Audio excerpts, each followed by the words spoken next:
Chapter 11. Spiritual Help in Material Affairs. The criticism will be offered by some who have read all the earlier chapters that these ideas may be very beautiful and profound, but that they cannot be put into any practical use. No notion could be falser, no supposition could be more baseless. The condition of realized spirituality is no nebulous and unsubstantial thing. The spiritual life can be made intensely practical in its application. Indeed, properly understood, it is the best possible basis for practical existence. For we must learn to manage our thoughts rightly, because thought is the unseen guide of all our actions. These far-off spiritual seekings may not appear to have any worth for the man in the street. This is indeed so if control of troubled nerves, peace of mind, and quietness of heart are of no worth. This is so if inner poise and outward self-mastery are of no worth. This is so if divine protection and providential aid in every kind of trouble, mysterious healing of illnesses, and strange guidance in perplexity are of no worth.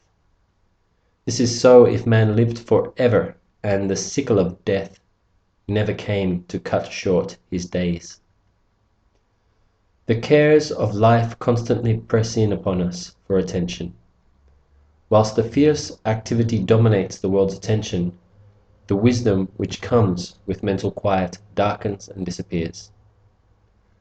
The more we give ourselves up to this unthinking materialism, the more our diviner being becomes utterly hidden.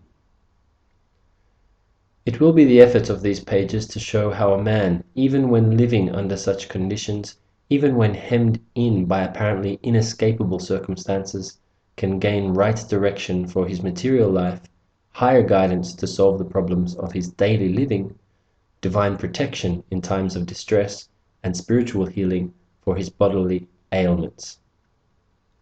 I could quote many cases in this book in order to show that the technique of spiritual living proposed here is not merely an abstraction. It is a way wherein one can walk to obtain practical help in material affairs equally. It is a form of protective activity which bestows a sense of complete security deep in one's heart. Whoever has discovered the secret path leading to his divine center can ever after demonstrate the fact of this discovery by the way he negotiates the inevitable obstacles, the unavoidable difficulties, and the recurring distresses which enter human life from time to time. A higher life has begun for him. Man, ignorant of self, creates his own unhappiness. The world masters him, when he was born to master the world. Life comes down with cruel feet, sooner or later, upon every man who knows few or many things, but does not know himself. Even the dead do not escape, for death is but another form of life. If man would acknowledge his divine possibilities as readily as he acknowledges his animal limitations, the millennium would come quickly. Let us not pray then for more power over other men, nor for greater wealth or wider fame. Let us pray rather to have this crushing ignorance of our true self removed. There are millions of men and women who are unhappy because they have never learnt this truth, who are the victims of their own deplorable ignorance. Under the polite surface of their lives they are filled with discontents, they are seething with discords, and their hearts are peaceless. There is an ever-open door which few men deign to approach, but through which all men must one day pass. It is the door to the real self of man, whose unseen portals must be groped for and felt after within the mysterious recesses of the human spirit. It is in those shadowed recesses that both thinking and feeling take their rise, and therefore we may trace our way to the entrance along the path of guided thought or along the path of guided feeling. But once we cross the threshold and enter into inner silence, all troubling questions receive answer. All external wants become assured either of ample supply or of resigned understanding.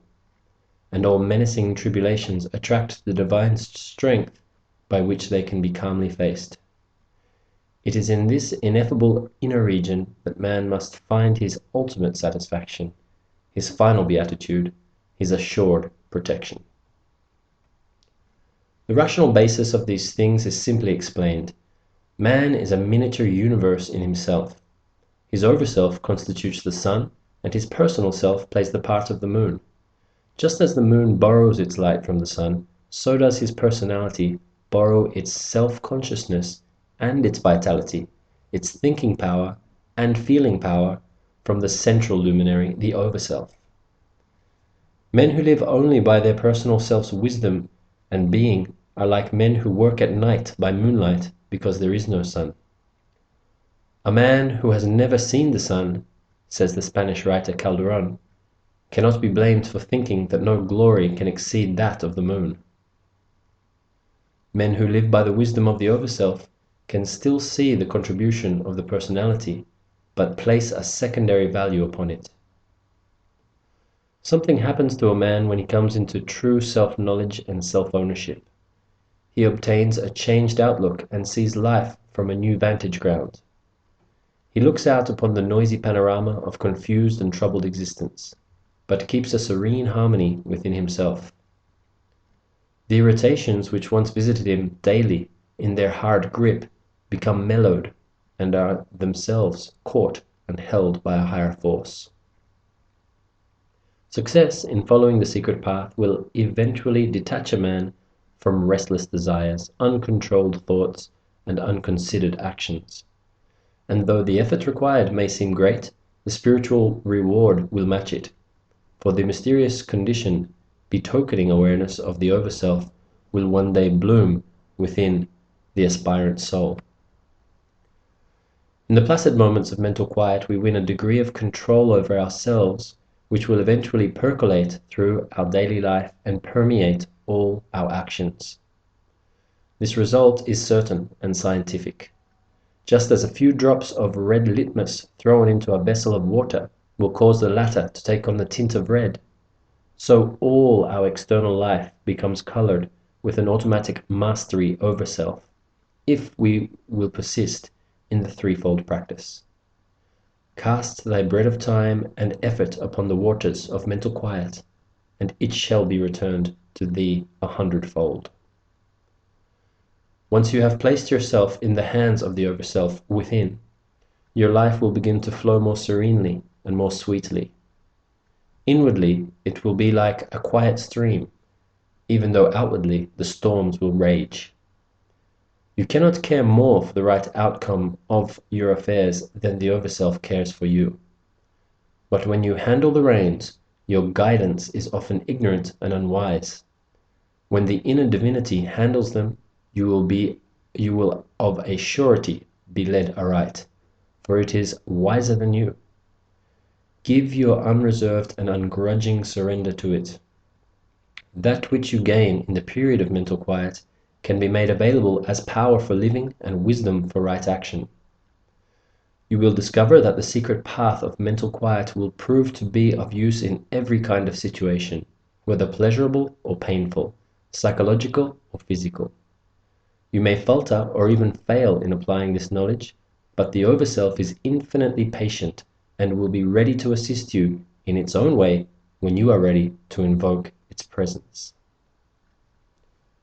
Little by little, imperceptibly, your daily efforts have cut a new channel within the winding convolutions of the brain, gradually rendering it easier for you to approach the sphere of influence of the overself.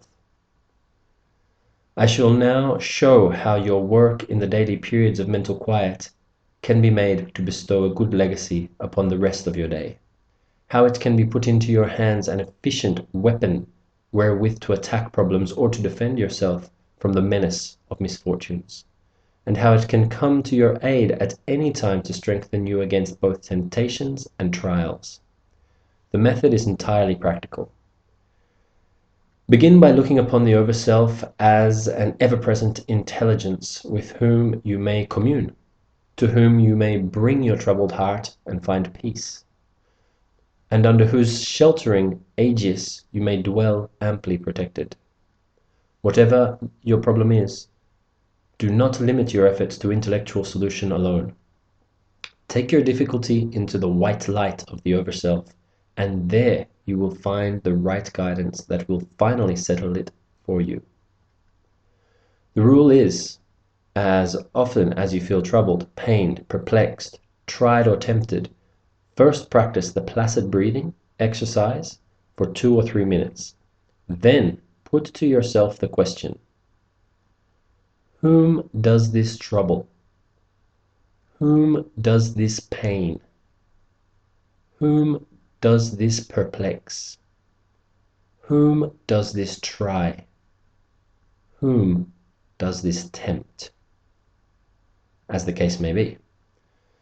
After putting the appropriate silent question to yourself, pause, still your thoughts so far as you can, and repeat the listening in process which your work in mental quiet has familiarized you.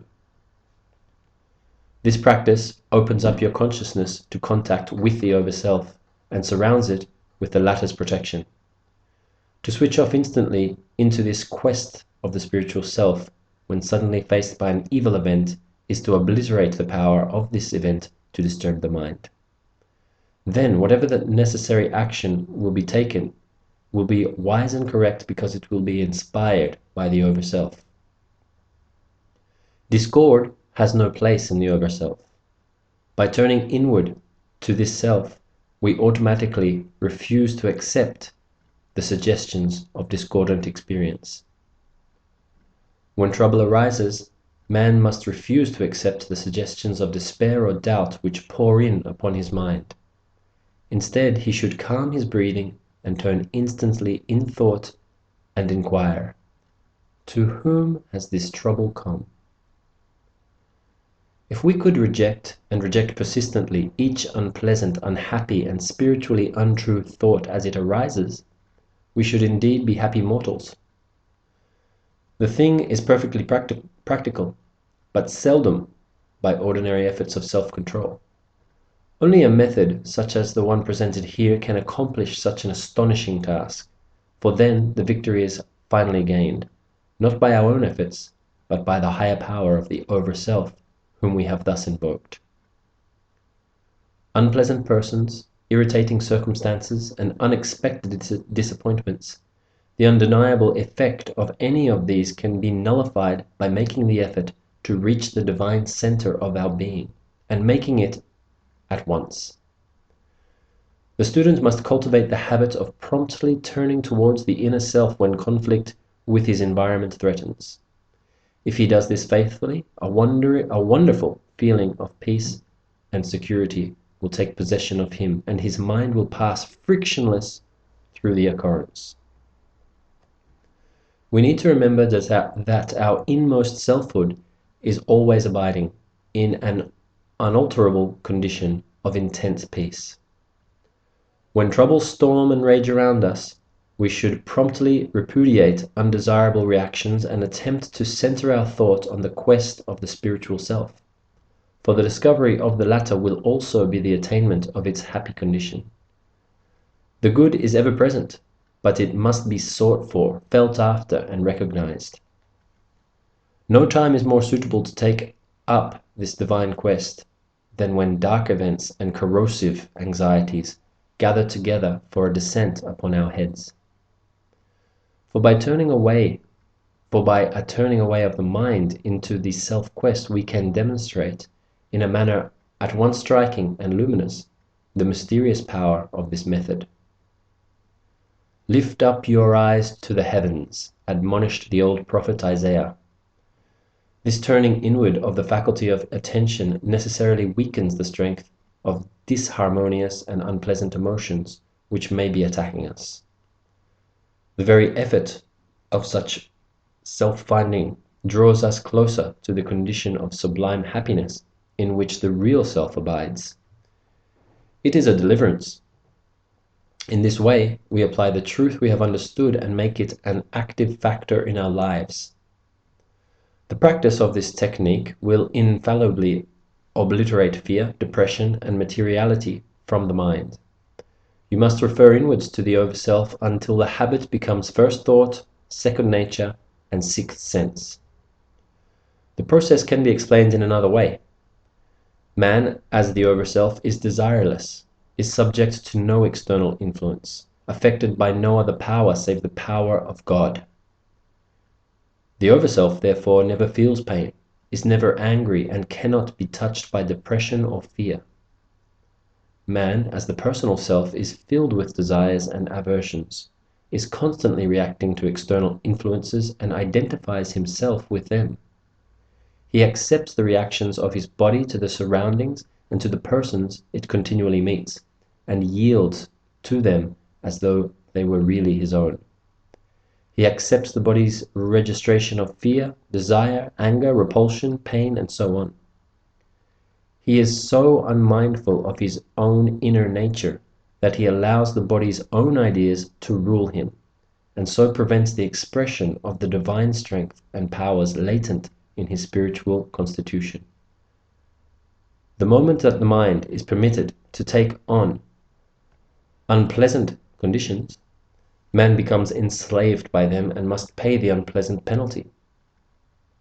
But if, while feeling the personal reports, he persists in disregarding them, if he deliberately turns his face away towards his inner center, then the external things begin to lose their power to affect him. In the degree that practice and habit have developed this inward-turning faculty within himself, will he be able to throw off malefic influences, whether they come from other people or from his surroundings, whether they be in the form of bodily diseases or in the form of troubled circumstances. Nor is it surprising that such astonishing results should have been obtained when we remember that man was made in the image of God, and that by these practices his true likeness gradually emerges into his consciousness. If we open the gate of submission, of passive consciousness to discordant happenings, we have to become their sad victims. If, however, we shut the mind's gate upon them and yield our passivity instead to the harmonious good in the spiritual center of our being, we need not suffer. It is our mental recognition of our own divinity which carries healing in its wings and which inwardly frees us from the malefic power of evil circumstances. The kind of help which we may thus receive can take various forms. Protection in times of danger is one of them. All those who truly resign themselves to the higher power receive its protective aid. I like the frank declaration of the Red Indian chief who wanted to attack the little Quaker meeting house of Eastern Township in the state of New York one bright summer morning in the year 1775.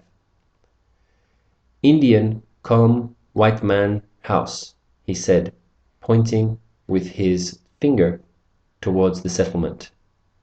"Indian want kill white man, 1, 2, 3, 6, all." And he clutched the tomahawk at his belt with a gruesome gesture. "Indian come, see white man, sit in house, no gun, no arrow, no knife, all quiet, all still, worshipping Great Spirit. Great Spirit inside Indian too." He pointed to his breast. "Then Great Spirit say, Indian, no kill them." Healing is another form in which this aid may manifest. My friend Dorothy Kerrin rose from a bed of death completely and instantaneously healed of advanced phthisis, diabetes, and gastric ulcers.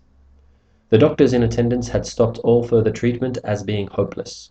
Her miraculous cure by spiritual power was the wonder of Harley Street, and many medical men investigated her case, but had to admit that the healing was beyond their understanding. "My healing came direct from God," said Miss Karen. "The New Testament is full of promises of healing, and I am confident that as soon as we are brought to open our spiritual eyes, we shall see their fulfillment." Another friend, W.T. Parrish, had been told by doctors that his wife, who suffered from cancer, could not live much longer.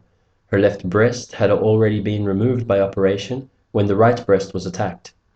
Parrish took his wife away from the nursing home and began to treat her himself, by the methods and power of the Spirit. In 9 months she was well again. Her case offers a clear and perfect demonstration of the power of the Spirit over the body, a significant pointer towards the cure of one of modernity's most dreaded diseases, by the application of antiquity's most sublime therapeutical remedy, divine healing power. The life force of the overself flows continuously in every electron, in every atom, which goes to form the body. It is the overself which really gives life to our bodies and sustains them.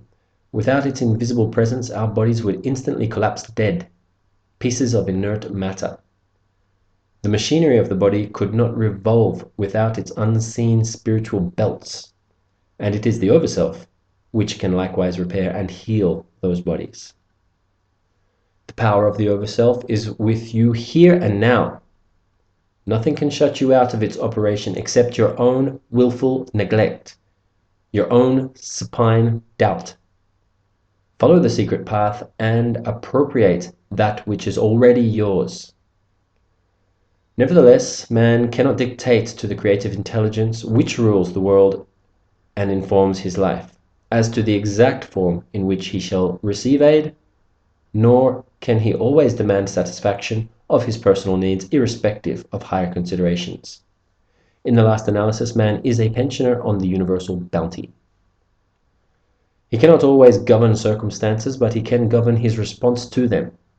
If spiritual realization may not always remove the shadows of poverty, illness, or misfortune from his path, it will bestow on him the courage to battle with poverty, the patience to endure sickness, and the wisdom with which to face misfortune.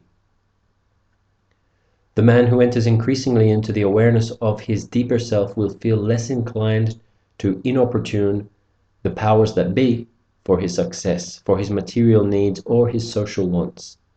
Instead, he will feel the protective power of this self, and if he petitions it at all, it will be for more wisdom, more strength, and more love. Having these things, he knows that he can safely leave the rest to the divinity within, which will then unfailingly meet his true needs at the appointed hour. It is good to know that we can live all the more securely if we make and keep open some line of retreat into the overself. We can walk this old earth of ours all the more safely if we take ticket for the stars now and then. Let us look for the overself through the mist of unsought tears, through the sunshine of gratified desires, and let us not forget what we really are. A man is but mediocre until he learns to trust this higher power, the real self, until he makes it a living factor in his outlook and looks always within for its leading. Believe in the self you know, and you are at once limited. Believe in the greater self, which you really are, and you may go on and on to achievement. Be what you have within you to be. In your serenest exaltations, you will realize this profound truth, that you have never really parted from God.